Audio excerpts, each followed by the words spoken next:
শান্তি। আজ 9 এপ্রিল 2025 প্রাতমূল্যী ওম শান্তি বাপদাদা মধুবন। বাপদাদা বলছেন, মিঠে বাচ্চে, প্রত্যেকের নারী দেখে প্রথমে তাকে অল্প অল্প এর নিশ্চয় করাও, বাবার নিশ্চয় করাও, তারপর অধিকতর জ্ঞানের প্রতি অগ্রসর হও। অল্পের নিশ্চয় ছাড়া জ্ঞান দেওয়া অর্থাৎ টাইম ওয়েস্ট করা। আজকের মূল্যের প্রশ্ন, কি এমন মুখ্য পুরুষার্থ করলে স্কলারশিপ নেওয়ার অধিকারী হওয়া যায়? উত্তর, অন্তর্মুখী হওয়ার। তোমাদেরকে সর্বদা অন্তর্মুখী হয়ে থাকতে হবে। বাবা তো হলেন কল্যাণকারী, কল্যাণের জন্যই শ্রীমত দিতে থাকেন। যে বাচ্চা অন্তর্মুখী যোগী হয়ে থাকে সে কখনো দেহ অভিমানে এসে মুখ গোমড়া করা বা লড়াই ঝগড়া আদি করে না। তাদের আচার আচরণ খুব রাজকীয় এবং মহান হয়। তারা খুব কম কথা বলে আর যজ্ঞে সেবা করতে আগ্রহী হয়। তারা জ্ঞানের কথা বেশি শোনায় না, বাবা স্মরণে থেকে সেবা করে। ওম শান্তি। সাধারণত দেখা যায় যে বিশেষ করে প্রদর্শনী সেবার সমাচার যখন আসে তাতে দেখা যায় বাবার পরিচয় পাওয়ার ক্ষেত্রে বাবার প্রতি সম্পূর্ণ নিশ্চয় না হওয়ার কারণে বাকি যা কিছু জ্ঞান তাদের বোঝানো হয় সেসব কিছুই তাদের বুদ্ধিতে বসে না। হয়তো তারা খুব ভালো বলতে থাকে, কিন্তু বাবাকে তারা চেনেনি। প্রথমে তো বাবাকে তারা চিনুক। বাবার মহাবাক্য হলো, আমাকে স্মরণ করো, আমি হলাম পতিত পাবন। আমাকে স্মরণ করলে তোমরা পতিত থেকে পাবন হয়ে যাবে। এটাই হলো মুখ্য কথা। ভগবান এক, তিনি হলেন পতিত পাবন, জ্ঞানের সাগর, সুখের সাগর। তিনি হলেন উচ্চ থেকেও উচ্চ, তিনি ওপরালা না, একজনই তো বসে থাকেন ওপরে, তো উচ্চর থেকেও উচ্চ, সে এই সর্বোচ্চ স্থানে আর কেউ যেতে পারে না। আমার পিতাই সেখানে বসে থাকেন, ভগবান সেখানে বসে থাকেন। এই নিশ্চয় হয়ে গেলে তো ভক্তিমার্গের যা কিছু শাস্ত্র, বেদ অথবা গীতা ভাগবত আছে সব খণ্ডন হয়ে যাবে। ভগবান তো নিজে বলেন যে এসব গীতা শ্লোক আদি আমি শোনাইনি। কারা গীতা দাপর যুগে শাস্ত্র কারা রচনা করেছেন? মানুষ রচনা করেছেন না, ভগবান তো রচনা করেননি। আমার প্রদত্ত জ্ঞান শাস্ত্রতে নেই, ভগবান যে জ্ঞান দেন সেই জ্ঞান শাস্ত্রতে নেই। সেসব হলো ভক্তি মার্গের জ্ঞান। আমি তো জ্ঞান প্রদান করে সদ্গতি দিয়ে চলে যাই। পুনরায় এই জ্ঞান প্রায় লোপ হয়ে যায়। জ্ঞানের প্রারব্ধ সম্পূর্ণ হলে পুনরায় ভক্তিমার্গ শুরু হয়। এই জ্ঞান যে আমরা অর্জন করছি, এই জ্ঞানের দ্বারা যে প্রাপ্তি হবে, সেই প্রাপ্তি ভোগ করা শেষ হয়ে গেলে তখন আসবে রাত, রাবণ রাজ্য, ভক্তিমার্গ। যখন বুদ্ধিতে বাবার নিশ্চয় বসবে তখন বুঝবে যে ভগবানুবাজ। এসব হলো ভক্তিমার্গের শাস্ত্র। তো যা এতদিন শুনে এসেছি, জেনে এসেছি, সব হলো ভক্তিমার্গের রাতের জন্য। আর বাবা যা বলছেন তা দিনের জন্য। অর্ধেক কল্প ধরে জ্ঞান চলে আর অর্ধেক কল্প ভক্তি। ভক্তি কি এখনো চলবে? ওম শান্তি। ভক্তি কি এখনো চলবে? দিন কি হবে না? সবসময় কি রাতই থাকবে? সকাল হবে না? সকাল কে করবে? বাবা। বাবা সূর্য, জ্ঞানের সূর্য। তিনি আসলেই কলিযুগ রূপী অন্ধকার দূর হয়। তিনি এসেছেন বলেই সৃষ্টির ভোর হয়েছে। এখন দিন হবে, শ্রীকৃষ্ণও আসবে এই সৃষ্টিতে। তো বাবা বলছেন, ভগবান যখন আসেন তো নিজের পরিচয় দেন, আমি বলছি এটা হলো 5000 বছরের গল্প। আমি তো ব্রহ্মার মুখ দ্বারা বোঝাচ্ছি। তো প্রথম মুখ্য কথা বুদ্ধিতে ধারণ করতে হবে যে ভগবান কে। তাহলে গীতাতে যে আমরা শুনেছি, আমি জন্ম মৃত্যু রহিত, নিজ মায়া বলে নিজেকে সৃষ্টি করি, আমি আমার পরিচয় দিই। কথাটা সত্য না মিথ্যা? তো বাবা নিজে পরিচয় দিচ্ছেন না, আমি তোমার পিতা, আমি পরমধাম নিবাসী, তুমি আমার সন্তান, তোমরাও পরমধাম নিবাসী। এখানে অভিনয় করতে এসেছো। কে বুঝিয়েছেন এই কথা? বাবা বুঝিয়েছেন। কোনো শাস্ত্রে আছে এই কথা? নেই। এইটুকু আছে, আমি আমার পরিচয় দিই। আমি যতক্ষণ আমার পরিচয় না দিই, আমাকে কেউ চিনতে পারে না, জানতে পারে না, বুঝতে পারে না। আর পরিচয় দেওয়ার পরে কোটির মধ্যে কতিপয় কেউ কেউ আমাকে জানে। এটুকু আছে। কিন্তু তিনি পরমধাম নিবাসী, আমি আত্মার পিতা, এসব নেই। গীতাতে কি আছে? তুমি নিজেকে আত্মা নিশ্চয় করো, নিজের শক্তিকে জানো, কিন্তু আত্মা কে, এই শরীরে কোথায় বাস করে, আত্মা কোথা থেকে এসছে, এইসব কিছু পরিষ্কার নেই। তাই আমরা বুঝতে পারিনি। আমার পিতা এসে পরিষ্কার করে বুঝিয়েছেন। এখন আমরা পুরো আলোতে চলে এসেছি, পরিষ্কার হয়ে গেছে আমাদের কাছে সব। তো বাবা বলছেন যে তিনি এসে 5000 বছরের কল্পের কাহিনী শোনাচ্ছেন। তো কার দ্বারা শোনাচ্ছেন? তার তো শরীরই নেই, মুখও নেই। শ্রীকৃষ্ণের অন্তিম জন্মের অন্তিম শরীর দ্বারা, অন্তিম সময়ের অন্তিম শরীর দ্বারা বোঝাচ্ছেন। তো প্রথম মুখ্য কথা বুদ্ধিতে ধারণ করতে হবে যে ভগবান কে। এই কথাটি যতক্ষণ বুদ্ধিতে না ধারণা হয়, ততক্ষণ অন্য কিছু বোঝানোতে কিছুই প্রভাব পড়ে না। সমস্ত প্রচেষ্টায় এই কথাটির মধ্যে রয়েছে। বাবা আসেনি কবর থেকে জাগ্রত করতে। আমরা সবাই মাটির নিচে, দেহরূপী মাটির নিচে কবরস্থ ছিলাম। বাবা এসে আমাদেরকে এই কবর থেকে কি উদ্ধার করলেন, জাগালেন। আমরা এখন এই কবরের নিচে নেই, আমরা এখন এই মাটির ওপরে থাকি। এই দেহরূপী মাটির ওপরে থাকি। তো কোথায় থাকি? ওপরে থাকি। তো আমরা আর নিচে নেই, মাটির নিচে নেই। এতদিন দেহ ভাবতাম, অর্থাৎ মাটির নিচে ছিলাম। এখন নিজেকে দেহ ভাবি না, এই দেহের মালিক আমি। আর এই সমস্ত কর্মেন্দ্রিয়ের মালিক আমি। তো এখন আমার জ্ঞান এসে গেছে, বাবা জাগিয়ে দিয়েছেন না। শাস্ত্রাদি পড়ার কারণে তো কেউ জাগ্রত হয় না, আরও ঘুমিয়ে যায়। যত শাস্ত্র পড়েছি তত আরও ঘুমিয়ে গেছি। নিজে যে আত্মা সেটা বুঝতে পারিনি। শাস্ত্র অন্যকে শোনানোর জন্য এটাই ভেবে গেছি, আর শুনলেই মঙ্গল, এই শাস্ত্র মেনে চলতে হবে, আমরা বুঝতামই না। পরমাত্মা হলেন জ্যোতিস্বরূপ, তো তার বাচ্চারাও হলো জ্যোতিস্বরূপ। কিন্তু বাচ্চারা, তোমাদের আত্মা পতিত হয়ে গেছে, যে কারণে জ্যোতি নিভে গেছে, তমপ্রধান হয়ে গেছে।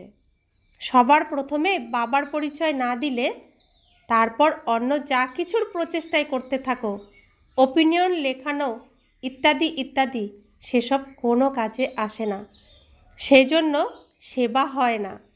নিশ্চয় হলে বুঝতে পারবে যে নিশ্চিন্তভাবেই ব্রহ্মা বাবার দ্বারা শিব বাবার জ্ঞান শোনাচ্ছেন। সাধারণ মানুষ ব্রহ্মা বাবাকে দেখে বিভ্রান্তিতে পড়ে যায়, কারণ তারা বাবার পরিচয় জানে না। এটাই হলো বোঝার বিষয়, তাই না? যারা জ্ঞান বোঝায় তাদের মধ্যেও নম্বরের ক্রমানুসারে রয়েছে। বাবা প্রতিদিন পুরুষার্থ করাতে থাকেন। নিশ্চয় বুদ্ধি বিজয়ন্তী। বাচ্চাদের মধ্যে অপ্রয়োজনীয় কথা বলার অভ্যাস অনেক আছে, বাবাকে স্মরণ করেই না। স্মরণ করাই হলো বড় কঠিন বিষয়। বাবাকে স্মরণ করা ছেড়ে বৃথাই নিজের কথা শোনাতে থাকে। বাবার প্রতি নিশ্চয় ব্যতীত অন্যান্য ছবি বা চিত্রের প্রতি এগিয়ে যাওয়া উচিত নয়। নিশ্চয় না থাকলে তো কিছুই বুঝতে পারবে না। অল্প অর্থাৎ বাবার প্রতি নিশ্চয় নেই, তো বাকি অবিনাশী উত্তরাধিকারীর কথা বোঝানো হলো ওয়েস্ট অফ টাইম। তো প্রথমে আত্মার পরিচয় এখানে দেওয়া হয়, তারপরে বাবার পরিচয়, পরমাত্মার পরিচয় দেওয়া হয়। যে নিজেকে চিনবে, বাবাকে চিনবে, সেই তো বাবার জ্ঞান বুঝবে। আর যে নিজেকেও চিনবে না, নিজেকে আত্মাও ভাববে না, বাবাকে পরমাত্মা নিজের পিতা ভাববে না, তাহলে বাবার কথা কি বুঝতে পারবে? বুঝতে পারবে না। হ্যাঁ, সেই জন্য বাবা বলেন প্রথমে 7 দিনের ভাট্টিতে বসাও, তারপরে দেখো সে কি এই কুলের কিনা, অর্থাৎ এই কোর্স করাও। তো এই কুলের হলে সে পুরো কোর্স বুঝবে, আর এই কুলের না হলে বুঝবে না।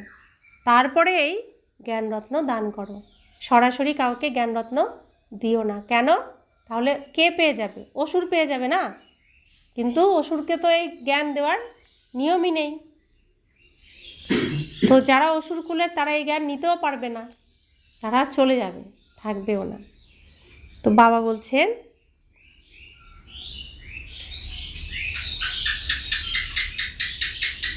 কারণ নারীর গতিবেগ অনুভব করতে পারো না। যিনি উদ্বোধন করতে আসেন তাকেও প্রথমে বাবার পরিচয় দিতে হবে। ইনি হলেন সর্বোচ্চ বাবা, জ্ঞানের সাগর। বাবা এই জ্ঞান এখনই প্রদান করেন। সত্যযুগে এই জ্ঞানের দরকারই থাকে না, পরবর্তীকালে শুরু হয় ভক্তি। তো সত্যযুগে জ্ঞানের প্রয়োজন কেন থাকে না? বাবা আমাদেরকে এসে, এখন তিনি বড় বাবা, তিনি আমাদেরকে পুরো আমাদের বংশের কাহিনী শোনাচ্ছেন। আমাদের পূর্বজ আত্মারা কেমন ছিলেন, তো আমাদেরকে কেমন হতে হবে, সবটাই আমাদেরকে শোনাচ্ছেন। তো এই চক্র আবার ঘুরবে, তো আমরা সামনে আবার কি কি চরিত্র অভিনয় করব, বাবা আমাদের শোনাচ্ছেন, বোঝাচ্ছেন। তো যখন পুরোটা বুঝে যাব, তৈরি হয়ে যাব, তখন আর এই জ্ঞানের প্রয়োজন থাকবে না। তখন তো আমরা আবার অভিনয়ে চলে আসব, সব শিখে পড়েই আসব।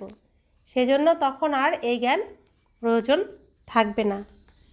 তো প্রায় লোপ হয়ে যাবে। যেমন আমাদের মধ্যে সেই আগের কল্পে যে শুনেছিলাম মনে নেই, তো বাবা আবার মনে করিয়ে দিতে এসেছেন না সব কথা। আমাদের ছোটোবেলার থেকে এই বৃদ্ধ অবস্থায় কি কি করেছি সবটা মনে করে দিতে এসেছেন। আবার ছোটোবেলা যা যা করব সেগুলো শেখাচ্ছেন, তাই তো? তো বাবা বলছেন, বাবা বলেন যে যখন দুর্গতি অর্থাৎ আমার নিন্দা সম্পূর্ণ হওয়ার সময় হয় তখন আমি আসি। অর্ধেক কল্প তাদেরকে নিন্দা করতেই হয়। যাকেই পূজা করে তার অকুপেশন সম্বন্ধে তারা কিছুই জানে না। বাচ্চারা, তোমরা বসে বোঝাও, কিন্তু নিজেরই বাবার সাথে যোগ নেই, তো অন্যদেরকে কি বোঝাবে? হয়তো শিব বাবা বলছো, কিন্তু যোগে একদমই না থাকলে তো বিকর্ম বিনাশ হবে না, ধারণাও হবে না। মুখ্য কথা হলো একমাত্র বাবাকে স্মরণ করো। যে বাচ্চা জ্ঞানিতু আত্মা হওয়ার সাথে সাথে যোগী হয় না, তার মধ্যে দেহ অভিমানের অংশ অবশ্যই থাকে। যোগ ছাড়া কাউকে জ্ঞান বোঝানো, তাতে কোনো ফল পাওয়া যায় না। তারপর দেহ অভিমানী এসে কাউকে না কাউকে বিরক্ত করতে থাকে। বাচ্চারা ভাষণ খুব ভালো করে, তখন মনে করে যে আমি হলাম জ্ঞানিতু আত্মা। বাবা বলেন, জ্ঞানিতু আত্মা তো হয়েছ, কিন্তু যোগ কম আছে, যোগের উপরে পুরুষার্থ কম। বাবা কত বোঝাতে থাকেন, চাট রাখো, মুখ্য কথাই হলো যোগ। বাচ্চাদের মধ্যে জ্ঞান বোঝানোর শক্ত আছে, কিন্তু যোগ নেই। তো নিজেরা ভাবো এখানে বাবার সঙ্গে যোগ কতক্ষণ করো, আর কর্মে এখানেই যদি যোগ করতে না পারি, কর্মে থাকতে থাকতে কতক্ষণ আমরা যোগ করতে পারবো? তো যোগ করতে হবে, বাবার সাথে যোগাযোগ রাখতে হবে। তো বাবা বলছেন, তো যোগ ছাড়া বিকর্ম বিনাশ না হলে কি পথ পাবে? যোগে তো অনেক বাচ্চা ফেল করে যায়। তারা মনে করে যে আমরা 100% যোগ করি, কিন্তু বাবা বলেন তোমরা কেবলমাত্র 2% যোগ করো। বাবা, ব্রহ্মা বাবা নিজে বলছেন যে আমি ভোজন করার সময় স্মরণে থাকি, তারপর ভুলে যাই। স্নান করার সময় তখনও বাবাকে স্মরণ করি। যদিও তার বাচ্চা আছি, তবুও তার স্মরণ ভুলে যাই। তোমরা মনে করো যে ইনি তো 1 নম্বরে যাবেন, অবশ্যই জ্ঞান আর যোগ ঠিক হবে। তো ব্রহ্মা বাবার মধ্যে শিব বাবা প্রবেশ করে থাকেন, তারপরেও তিনি ভুলে যান, তাহলে আমরা? তো এটাই হচ্ছে আমাদের পুরুষার্থ। তো বাবা বলছেন, তবুও ব্রহ্মা বাবা বলেন যোগের জন্য অনেক পরিশ্রম করতে হয়, চেষ্টা করে দেখো, তারপর অনুভব শোনাও। মনে করো দর্জি কাপড় সেলাই করছে, তখন দেখতে হবে যে বাবার স্মরণে আছি। তিনি হলেন খুব মিষ্টি প্রেমী, তাকে যত স্মরণ করব ততই আমাদের বিকর্ম বিনাশ হবে, আমরা শতপ্রধান হয়ে যাব। নিজেকে দেখো আমরা কতটা সময় বাবার স্মরণে থাকি। বাবাকে রেজাল্ট জানাতে হবে, স্মরণে থাকলেই কল্যাণ হবে, বাকি বেশি বোঝালে কল্যাণ হবে না। তারা কিছুই বুঝতে পারে না। অল্প অর্থাৎ বাবার প্রতি নিশ্চয় ছাড়া কাজ কিভাবে চলবে। এক অল্প অর্থাৎ বাবার সম্বন্ধে না জানলে বাকি তো সব বিন্দু বিন্দু হয়ে যায়। অল্পের সাথে বিন্দু দিলে লাভ হয়, যোগ নেই তো সারাদিন সময় নষ্ট করতে থাকে। বাবার তো তাদের প্রতি দয়া হয়, এরা কি পথ পাবে। ভাগ্যে না থাকলে বাবাও কি করবেন। বাবা তো সব সময় বোঝাতে থাকেন, দৈবগুণ ধারণ করো তো খুব ভালো, তার সাথে বাবার স্মরণেও থাকো। দৈবগুণ ধারণ করো তো খুব ভালো, তার সাথে বাবার স্মরণেও থাকো।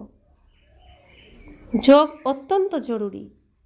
স্মরণের দ্বারা ভালোবাসা প্রাপ্তি হলে তবেই তো শ্রীমতে চলতে পারবে। বাবা ভালোবাসলে তবে তো শক্তি পাবো, বাবার সঙ্গে যোগাযোগ রাখবো তবেই তো তার কিরণ আসবে। তার মাঝখানে কাউকে রাখলে তো পর্দা পড়ে যাবে, তো বাবার কিরণ আমার মধ্যে কিভাবে আসবে। বাবার সঙ্গে আমি যোগাযোগ রাখলে, স্মরণে রাখলে তার শক্তিশালী কিরণ আমি আত্মার উপর আসবে, আর আমার সমস্ত বিকর্ম, জন্ম জন্মান্তরের বিকর্ম ধীরে ধীরে পরিষ্কার হবে এবং বিনষ্ট হবে। তো যোগের অগ্নি চাইতো, তা না হলে 63 জন্মের আমাদের বিকর্ম রয়েছে, তো কিভাবে মিটবে।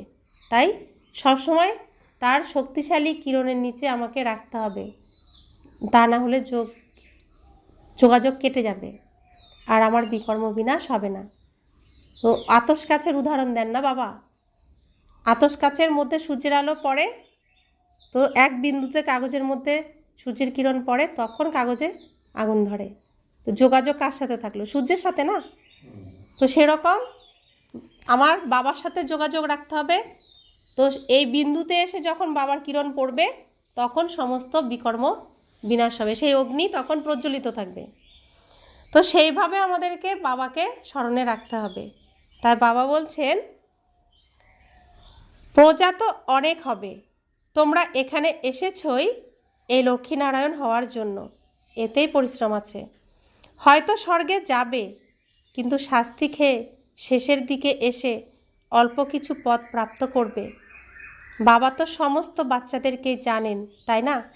বাবা প্রত্যেককেই জানেন, তো প্রত্যেকের পিতা তিনি, প্রত্যেকের নারী নক্ষত্র সব জানেন। যে বাচ্চারা যোগের মধ্যে কাঁচা আছে তারা দেহ অভিমানে এসে মুখ গোমরা করে বা লড়াই ঝগড়া আদি করতে থাকে। যারা পাকাপোক্ত যোগী হয় তাদের চালচলন খুব রাজকীয় এবং মহান হয়, খুব অল্প কথা বলে, যজ্ঞ সেবার বিষয়েও আগ্রহী থাকে। যজ্ঞ সেবার জন্য প্রতিটা হাড় পর্যন্ত দিয়ে দিতে হয়। এরকম অনেকেই আছে, কিন্তু বাবা বলেন যে অধিক সময় স্মরণে থাকো, তবেই বাবার থেকে লাভ হবে আর খুশিতে থাকবে। যত বাবাকে স্মরণ করব, বাবা কত উদাহরণ দেন, এভাবে স্মরণ করো, ওভাবে স্মরণ করো, প্রেমিক প্রেমিকার মতো স্মরণ করো, স্বামী স্ত্রীর মতো স্মরণ করো। বলেন না যে স্বামী বিদেশে থাকে, স্ত্রী বাড়িতে থেকে তাকে স্মরণ করে না? তারপর প্রেমিক প্রেমিকা কাজকর্মের মধ্যেও থাকে, তবুও তো একে অপরকে স্মরণ করে। তো তোমরা আমাকে সেভাবে স্মরণ করতে পারো না, আমাকেও সেভাবে স্মরণ করো। তো স্মরণ করলে তার থেকে সমস্ত ভালোবাসা আমার মধ্যে আসবে, আর আমি তার মাঝখানে কাউকে রাখলে তো আসবে না, তাই না? তো যত তাকে স্মরণ করব তত তার নিঃস্বার্থ স্নেহ, প্রেম, ভালোবাসা, তার শক্তি প্রাপ্ত করব, ততই খুশিতে থাকব। বাবা বলেন, আমি ভারতেই আসি, ভারতকেই এসে উঁচু বানাই। সত্যযুগে তোমরা বিশ্বের মালিক ছিলে, সৎ গতিতে ছিলে, পুনরায় দুর্গতি কে করল? রাবণ করল। কবে থেকে শুরু হয়েছে? দাপর যুগ থেকে। অর্ধেক কল্পের জন্য সদ্গতি 1 সেকেন্ডে পেয়ে যাও। 21 জন্মের অবিনাশী উত্তরাধিকারী প্রাপ্ত করো। 1 সেকেন্ডে আমরা এখানে এসে কি জেনেছি? আমি আত্মা। 1 সেকেন্ডেই তো আমার পিতা পরমাত্মা জেনেছি, 1 সেকেন্ডে। এর জন্য কোনো পরিশ্রম করতে হয়নি। তো যখনই আমি আত্মা, পরমাত্মার সন্তান নিজেকে বিশ্বাস করে নিয়েছি, তো 21 জন্মের জন্য আমি উত্তরাধিকারও পেয়ে যাওয়ার অধিকারী হয়ে গেছি। তো বাবা বলছেন, তো যখনই কোনো ভালো ব্যক্তি আসেন, তখন প্রথমে তাকে বাবার পরিচয় দাও। বাবা বলেন যে, বাচ্চারা, এই জ্ঞানের দ্বারাই তোমাদের সদ্গতি হবে। বাচ্চারা, তোমরা জানো যে সেকেন্ডের সময় অনুসারে এই ড্রামা অভিনীত হয়ে চলেছে। সেকেন্ড বাই সেকেন্ড এই ড্রামা অভিনীত হয়ে চলেছে। এটাও যদি বুদ্ধিতে স্মরণে থাকে, তো তোমরা খুব ভালোভাবে স্থির থাকতে পারবে। আমরা যে এই সঙ্গম যুগে এসেছি, এটা কোন জন্ম? এটা কলিযুগের দিক থেকে শেষ জন্ম, আর সত্যযুগের দিক থেকে প্রথম জন্ম। এই প্রথম জন্মেই এখন আমরা যা বলবো, যা করব, এটা দিয়েই পরবর্তী সব জন্ম চলবে। এখন সব রেকর্ডিং হচ্ছে। আমি যেমন যেমন ভাববো, যেমন যেমন চলবো, যেমন যেমন করব, সেটাই পরবর্তী এই সিনেমার মধ্যে পাবো।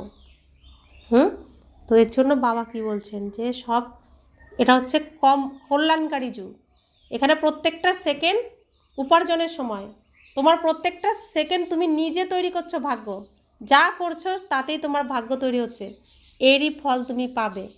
আর যে যেটা করছে তার ফল তাকে পেতেই হবে, তার ফল কেউ অন্য কেউ নেবে না। তো আমরা এখানে নিজেরা নিজের ভাগ্য তৈরি করছি, এটাও বুঝতে হবে। তো বাবা বলছেন, এটাও যদি বুদ্ধিতে স্মরণে থাকে, তো তোমরা খুব ভালোভাবে স্থির থাকতে পারবে। যদিও এখানে বসে আছো, তবুও বুদ্ধিতে যেন থাকে যে কিভাবে এই সৃষ্টির চক্র ক্রমাগত উকুনের মতো ঘুরে চলেছে।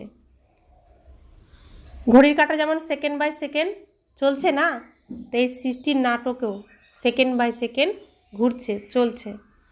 প্রতি সেকেন্ডে টিক টিক হয়ে চলেছে। ড্রামা অনুসারেই সমস্ত অভিনয় চলছে। 1 সেকেন্ড অতিক্রান্ত হওয়া অর্থাৎ সমাপ্ত।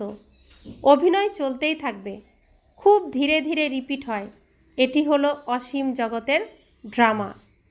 যারা বৃদ্ধ আছেন, তাদের বুদ্ধিতে এসব কথা ধারণা হবে না, জ্ঞানও ধারণা হবে না।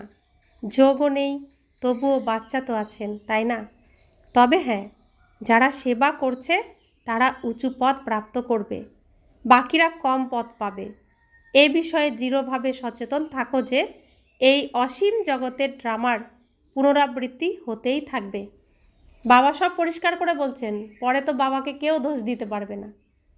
সবাই সব কিছু জানছি, করছি না তো আমি পাবো না, করলে আমিই পাবো। এটা এমনই জায়গা, যে যতটা করবে ততটাই পাবে। এখানে ন্যায়, এটা হচ্ছে উচ্চ আদালত। সমস্ত কেস এখানে এসেই মিটবে, আর এখানে ন্যায় হবে, প্রত্যেকের জন্য সঠিক ন্যায়। তো বাবা বলছেন, এই অসীম জগতের ড্রামার পুনরাবৃত্তি হতেই থাকবে। যেরকম রেকর্ডের কোনো কিছুকে পুনরাবৃত্তি করা যায়, সেরকম আমাদের আত্মার মধ্যেও এরকম রেকর্ড ভরা আছে। ছোট আত্মার মধ্যে এত কিছু পার্ট ভরা আছে, এটাই আশ্চর্যের বিষয়। এই এত অতি সূক্ষ্ম আত্মার মধ্যে কত জন্মের পার্ট? 84 জন্মের পার্ট। 5000 বছরের পুরো সিনেমাটা রেকর্ডিং রয়েছে। এটাই আশ্চর্যের। দেখা তো কিছুই যায় না, এটা হলো বোঝার বিষয়। সেজন্য যত তুমি আত্মার মধ্যে মন নেবে, তোমার আত্মার মধ্যে তো সব রেকর্ডিং আছে, সব প্রশ্নের উত্তর তোমার মধ্যেই আছে। তাই বাইরের থেকে মন বুদ্ধিকে একাগ্র করে নিজের মধ্যে, আত্মার মধ্যে মনকে আনো, একাগ্র করো মনকে, নিজের মধ্যে অন্তর্মনে দেখো। যত তুমি নিজের অন্তর্মনে ডুব দেবে, তত তুমি তোমার সমস্ত প্রশ্নের উত্তর পেয়ে যাবে। কারোর কাছে উত্তর পেতে চাইতে হবে না, কারোর কাছে জিজ্ঞাসা করতে হবে না, সমস্ত প্রশ্নের উত্তর তোমার মধ্যেই আছে। তুমি এখন নিজেকে দেখো, নিজেকে চেনো, নিজেকে বোঝো, সব তুমি জেনে যাবে। এটাই হলো বোঝার বিষয়। স্থূল বুদ্ধিমান আত্মা এসব কিছুই বুঝতে পারবে না। এসব বিষয়ে আমরা যত বোঝাতে থাকব, সময় নষ্ট হতে থাকবে। কারণ আমি কি বোঝাবো? সবার সব প্রশ্নের উত্তর তো তার নিজের ভেতরেই আছে রেকর্ডিং করা, তাই না? তা আমি কতটা বোঝাতে পারবো? সে নিজেই বুঝতে পারবে। যত একান্তে একাগ্রভাবে মন বুদ্ধিতে নিজেকে স্থির করবে, তত সব কিছু ক্লিয়ার বুঝতে পারবে। ঠিক 5,000 বছর পর পুনরায় রিপিট হবে। এরকম বোধগম্যতা কারো হয় না। যে মহারথী হবে সে প্রতি মুহূর্তে এসব বিষয়ের উপর মনোযোগ জ্ঞাপন করে বোঝাতে থাকবে। এই জন্য বাবা বলেন যে প্রথমে তো বাবাকে স্মরণ করার গাঁট বাঁধো। বাবা বলেন যে আমাকে স্মরণ করো। আত্মাকে এখন ঘরে ফিরে যেতে হবে, দেহের সব সম্বন্ধ ত্যাগ করতে হবে।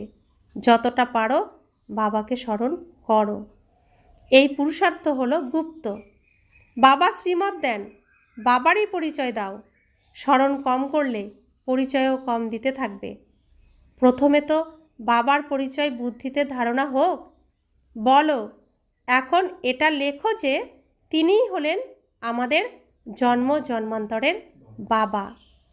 দেহ সহ সব কিছুকে বুদ্ধির দ্বারা ভুলে গিয়ে এক বাবাকে স্মরণ করতে হবে।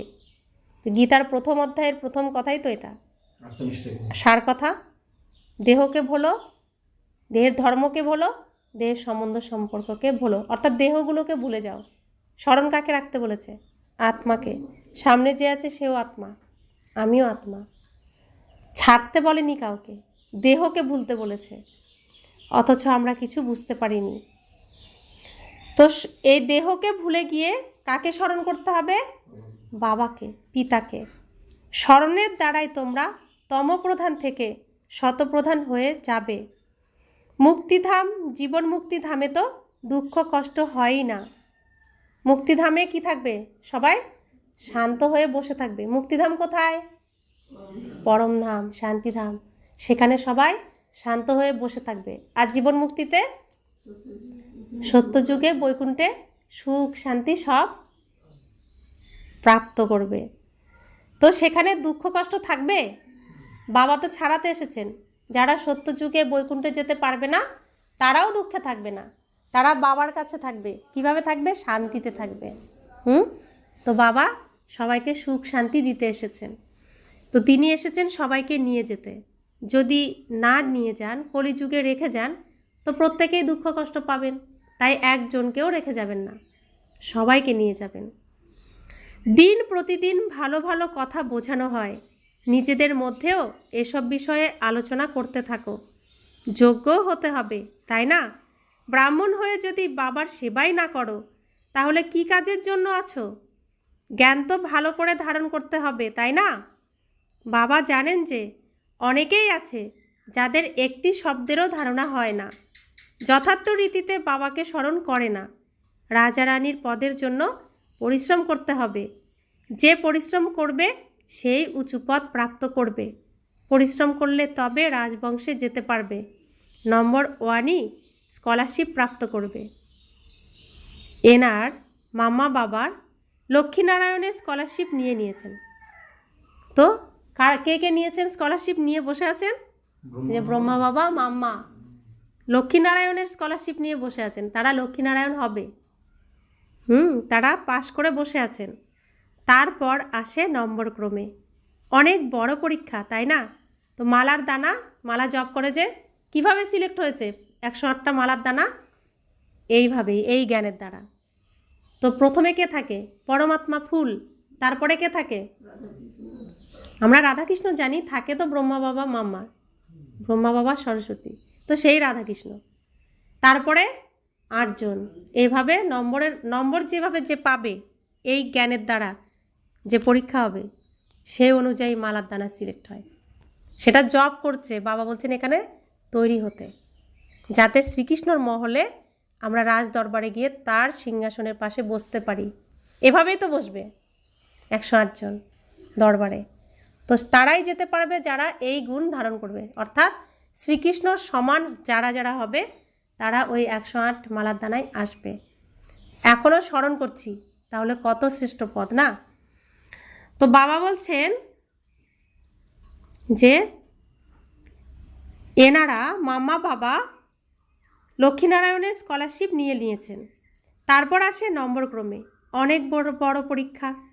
স্কলারশিপেরই মালা তৈরি হয়ে আছে, 8 রত্ন আছে, তাই না? 8 আছে, 100 আছে, তারপর 16,000। তো মালার মধ্যে আসার জন্য অনেক পুরুষার্থ করতে হবে।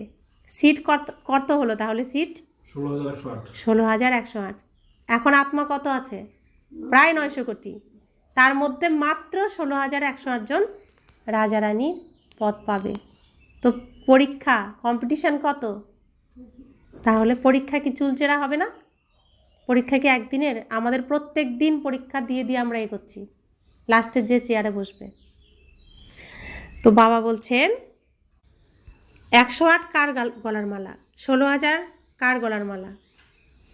108 হলো শিব বাবার, আর 16,000 হলো বিষ্ণুর গলার মালা।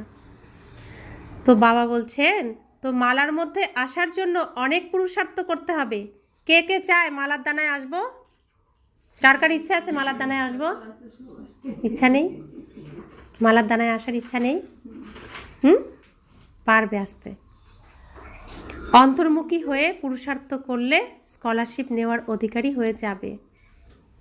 তোমাদেরকে অনেক অন্তর্মুখী হয়ে থাকতে হবে।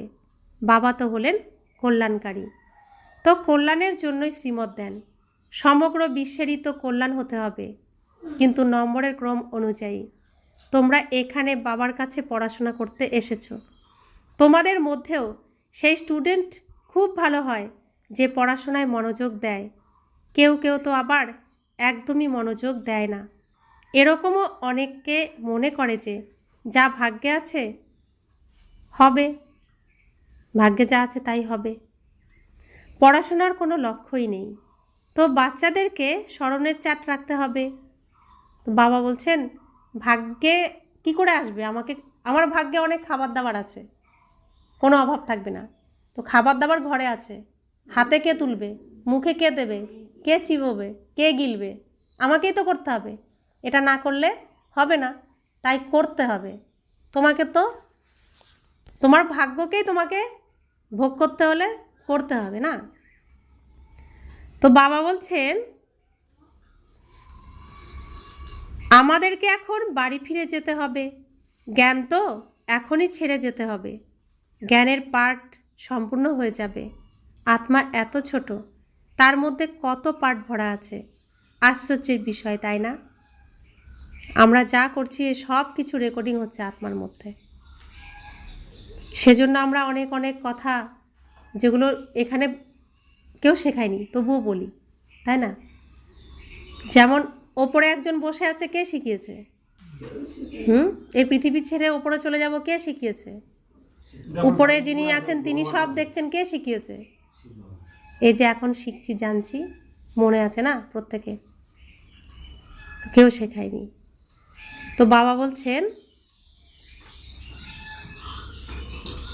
আত্মা এত ছোট, তার মধ্যে কত পার্ট ভরা আছে, আশ্চর্যের বিষয়, তাই না? এসব হলো অবিনাশী ড্রামা। এভাবেই তোমরা অন্তর্মুখী হয়ে নিজের সাথে কথা বলতে থাকো, তো তোমরা অনেক খুশিতে থাকবে যে বাবা এসে আমাদের এই কথা শোনাচ্ছেন যে আত্মার কখনো বিনাশ হয় না। তাহলে আত্মা লীন হবে কখনো? অবিনাশী। লীন হলে তো শেষ হয়ে যাবে, শেষ তো কখনো হবে না, আর শেষ হয় না বলেই আত্মারা পরমধাম থেকে এই পৃথিবীতে এসেছে, আর এসেছে বলেই এত ভিড়। সব জায়গায় যাও কত ভিড়। তো বাবা বলছেন ড্রামাতে এক একটি মানুষের এক একটি জিনিসের পাঠ পূর্ব নির্ধারিত রয়েছে। এটাকে অন্তহীনও বলা যায় না, অন্তত হবে, কিন্তু এটা হলো অনাদি। অনেক জিনিস আছে, এটাকে প্রাকৃতিক বলা যেতে পারে। ঈশ্বর নির্মিত প্রকৃতিও বলা যায় না। তিনি বলেন যে বাবারও এতে পার্ট রয়েছে, স্বয়ং ভগবানেরও এখানে পার্ট রয়েছে। তিনি পার্ট প্লে করতে এসেছেন তো পৃথিবীতে, তিনি পার্ট প্লে করছেন, অভিনয় করছেন, তাই তো এত কিছু জানতে পারছি। তো তিনিও এই ড্রামার বাঁধনে আবদ্ধ, বন্ধনে রয়েছেন তিনিও। তিনি চাইলে অনেক কিছু করতে পারেন, 1 সেকেন্ডে বিনাশ করে দিয়ে সত্যযুগ নিয়ে আসতে পারেন, কিন্তু তারও হাত পা বাঁধা এই নাটকে। তাহলে এই নাটকে যে যা করছে সেটা ঠিক না ভুল? আমরা যদি কাউকে পাল্টাতে চাই, পরিবর্তন করাতে চাই, পারবো না। ধরো একটা মোবাইলের সিম, এর মধ্যে যা আছে সেটুকুই তো আমরা করতে পারবো। সিম বের করে যদি ভেঙে বলি তুমি পাল্টাও, মারি, পাল্টাবে? যা আছে তাই তো হবে। তো এরকম আমি আত্মাও একটা সিম, আমার ভেতরে সিম আছে না, তো এর মধ্যে যা আমি রেকর্ডিং করছি তাই হবে। অন্য কেউ যদি বলে তুমি এটা করো না, 1 দিন 2 দিন হয়তো চেষ্টা করব, কারণ চৈতন্য তো, পরের দিন যা রেকর্ডিং আছে সেটাই বাজতে থাকবে, তাই না? তাই কেউ কাউকে পাল্টাতে পারবে না, কেউ ভুল নয়, প্রত্যেকেই সঠিক, সবাই যার যা অভিনয় সে তাই করছে, তাই না? তাই কেউ কাউকে পাল্টানোর চিন্তাভাবনা করো না। আর কেউ কারো কাছে আশাও রেখো না যে ও আমার জন্য এরকম করবে আমার মতো করে, কারণ কারোর সাথে কারোর কখনো মিলবে না। প্রত্যেকের পার্ট আলাদা আলাদা, প্রত্যেকের মন আলাদা আলাদা, প্রত্যেকের শরীর আলাদা আলাদা, প্রত্যেকের গতিবিধি আলাদা, প্রত্যেকটাই আলাদা, কারোর সাথে কারোর কখনোই মিলবে না। আর মেলানোর চেষ্টা যে করবে সেই দুঃখী হবে, কারণ মেলানোর চেষ্টা কে করবে? যে আশা রাখবে। আর আশাকেই কি করতে বলছেন বাবা? সমূলে নির্মূল করতে বলছেন, ইচ্ছাকে নির্মূল করতে বলছেন। আমার ইচ্ছা সে আমার মতো এটা করুক, প্রত্যেকে এটা করি তো, ভাবি তো সে করতে পারে না, তখন কি হয়? অশান্তি আসে না? এখন নাটকটাকে বোঝো, নিজেকেও বোঝো, আর এইসব ইচ্ছাগুলোকে পুরো সমাপ্ত করো। নিজেকে চিনলে জানলে ইচ্ছার কারোর প্রতি, আশাও কারোর প্রতি আর আসবে না। তো বাবা বলছেন যে এটা প্রাকৃতিক বলা যেতে পারে, এটা প্রকৃতিও বলা যায় না, কিন্তু প্রাকৃতিক বলা যেতে পারে। এটা প্রকৃতির নিয়মে এটা চলতেই থাকবে। নাটকটা সত্যযুগে শুরু হবে, কলিযুগে শেষ হবে। কলিযুগ আর সত্যযুগের মাঝখানে পরমাত্মা আসবেন, এটাই নাটক। পরমাত্মা এসে অন্ধকার মিটিয়ে আলো আনবেন, দিন হবে, আবার শ্রীকৃষ্ণ আসবে, আবার নাটক শুরু হবে। এই সৃষ্টির রঙ্গমঞ্চে, এই পৃথিবীতে এই নাটক এভাবে চলতেই থাকবে, অবিনাশী অনাদি এই নাটক। আর আমরা প্রত্যেককে এই নাটকে অভিনয় করতে আসতেই হবে, কেউ মুক্ত হতে পারবো না। अच्छा, मीठे मीठे सिकिला दे बच्चों प्रति माता पिता बाप दादा का याद प्यार और गुड मॉर्निंग। रूहानी बाप की रूहानी बच्चों को नमस्ते। हम रूहानी बच्चों की रूहानी माता पिता बाप दादा को याद प्यार, गुड मॉर्निंग और नमस्ते नमस्ते नमस्ते। शुक्रिया बाबा, शुक्रिया बाबा, शुक्रिया। धारणार जन्य मुख्य सार, যোগে থাকার জন্য অনেক প্রচেষ্টা করতে হয়। চেষ্টা করে দেখতে হবে যে কাজ করার সময় কতক্ষণ বাবা স্মরণ থাকো। স্মরণে থাকলেই কল্যাণ হয়। মিষ্টি প্রেমীকে খুব ভালোবাসার সাথে স্মরণ করতে হবে। স্মরণের চাট রাখতে হবে। দ্বিতীয় ধারণা, সূক্ষ্ম বুদ্ধির দ্বারা এই ড্রামার রহস্যকে বুঝতে হবে। এটি হলো অত্যন্ত কল্যাণকারী ড্রামা।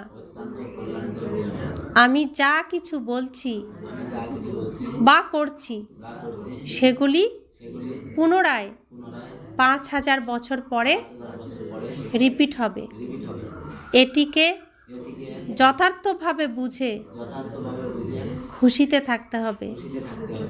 এই সময় আমি যা করছি আবার 5000 বছর পরে এটাই এই সময় করব। তো প্রত্যেকটি সিন এরকম।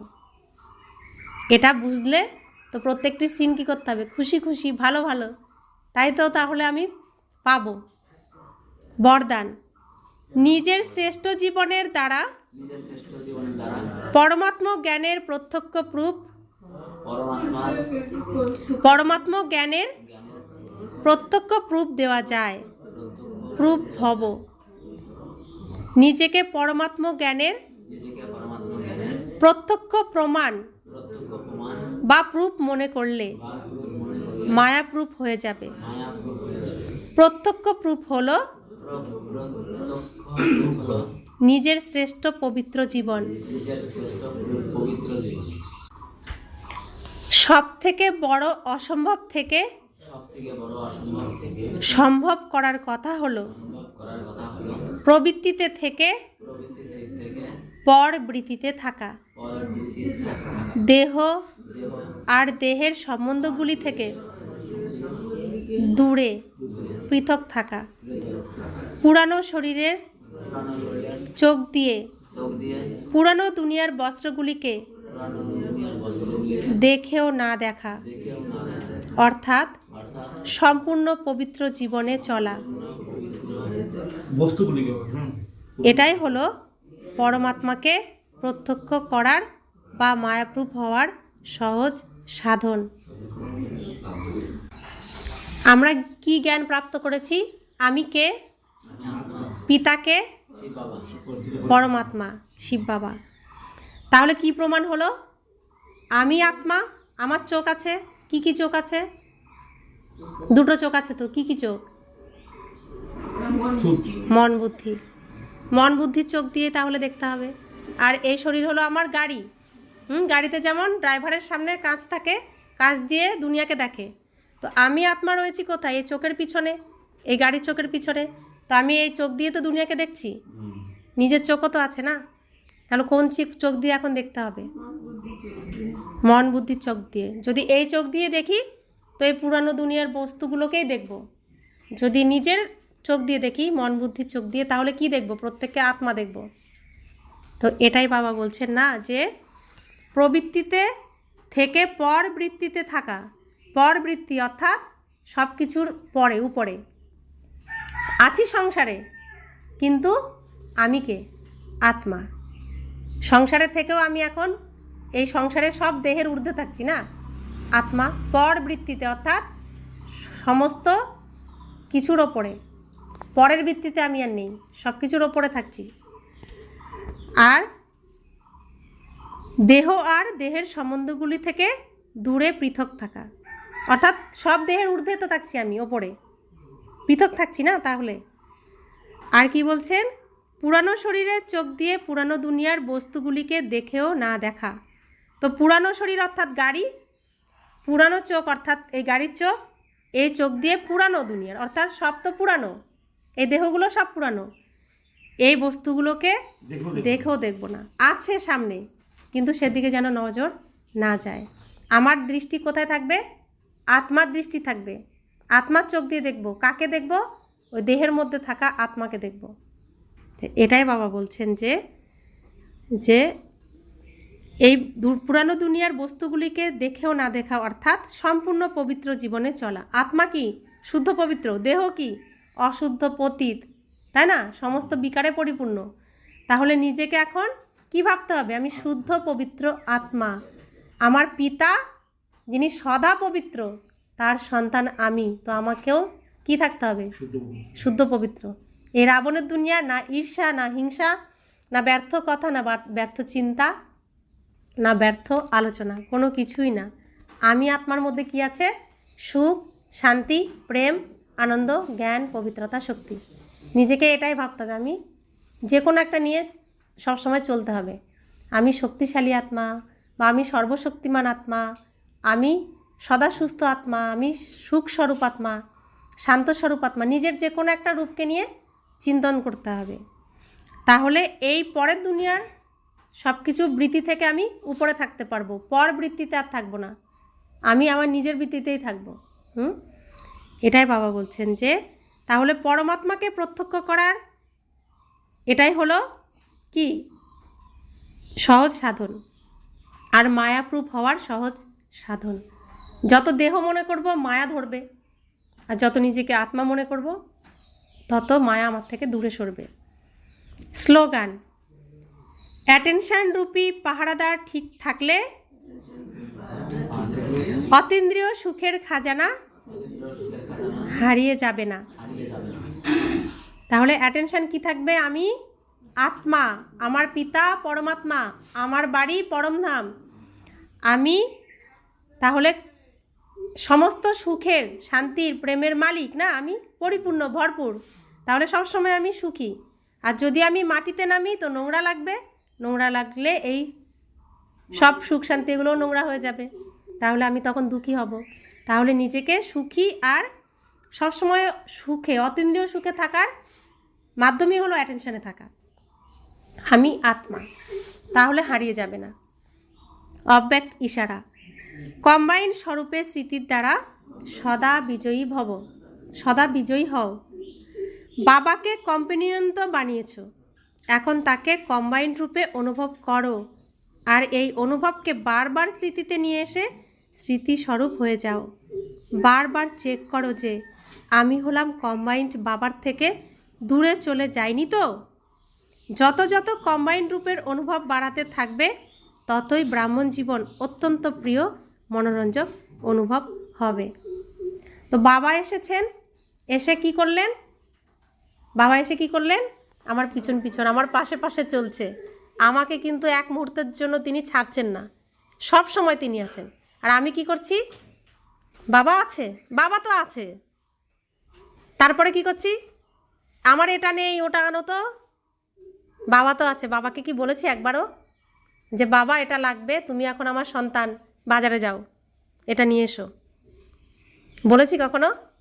বাবা এটা লাগবে, তুমি আমার এখন স্বামী, এটা ব্যবস্থা করো? বলেছি কখনো? বাবা তুমি আমার বাবা, এই সব কিছুর ম্যানেজ তোমাকে করতে হবে, বলেছি কখনো? বলে তো দেখো। তুমি আমার দাদা, এই দায়িত্ব তোমাকে পালন করতে হবে, বলে দেখো। তুমি আমার বন্ধু, তোমাকে সব জানালাম, এর সব কিছুর সমাধান তুমি বের করো, বলেছো কখনো? বলে দেখো। তাকে প্রেমিক বানিয়ে দেখো, তাকে ভাই বানিয়ে দেখো, সন্তান বানিয়ে দেখো, স্বামী বানিয়ে দেখো, বাবা বানিয়ে দেখো, মা বানিয়ে দেখো, তো দেখবে তিনি কিভাবে সাথ দেয়। তিনি আমার এই আঁচল কখনো ছাড়ে না, যদি বসতে বলি বসে থাকবে, এমন বাবা, যা বলবো তাই শুনবে। তিনি বলছেন আমি তোমার অবিডিয়েন্ট সার্ভেন্ট, তুমি আমাকে ইউজ করো, ইউজ করতে শেখো, ব্যবহার করতে শেখো। তিনি বাধা করতে বাধ্য, কিন্তু কোন মনে বললে করবে? ছলনার সাথে বললে তিনি দূরে সরে যাবে, থাকবে না আমার সাথে।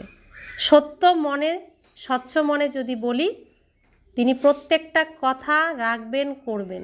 করে দেখো, দেখবে সমস্ত সমস্যার সমাধান তিনি করে দিয়েছেন। তুমি যে সাধারণ কাজও করো না, যে বাবা তুমি, আমি তো তোমার কাজ করছি, এখানে সব কিছু তোমার, এই শরীর দ্বারা তুমি করো, কিভাবে শেষ করবে তুমি জানো, আমি জানি না, আমার কোনো কিছু ভাবার নেই, তুমি এই শরীর দ্বারা কখন কি করবে তুমি জানো।